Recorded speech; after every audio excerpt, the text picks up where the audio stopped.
O di ba para mga bata lang, just enjoying life as it is, no responsibilities, no obligations, just purely having fun of that season. Makikita nyo nga na nakipag-uusap kami kasi gusto naming tumawad pero hindi kami makapagsalita ng Thai.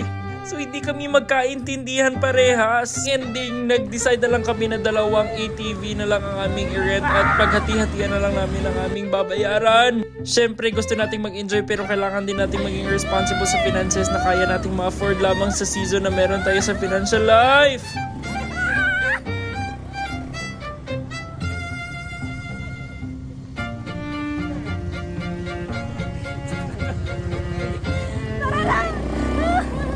O diba hindi ka lang may enjoy sa ride pero may enjoy ka rin sa sigaw at sa sakit ng sigaw ng kasama ko. Hindi ka magigitla sa daan pero magigitla ka sa sigaw niya.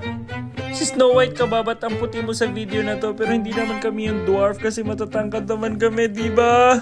Dahil dalawa nga lang ang nirentahan namin so palit-palit kami. Minsan sakay siya sa akin o minsan ako ang sakay sa kanya at nandun naman siya sa isa naming kaibigan. O diba napakawais lang namin. Kailangan lang talaga ng konting diskarte para maging masaya. Ito nga palang first activity namin ng araw na to kasi naubos ang araw namin sa pag-uusap habang nagdadrive kami pero na-enjoy naman namin ang lahat ng yon. Thank you so much for watching. Sana pag napanood nyo to, i-share nyo to sa ibang tao. Yun lamang. Maraming salamat. See you again soon.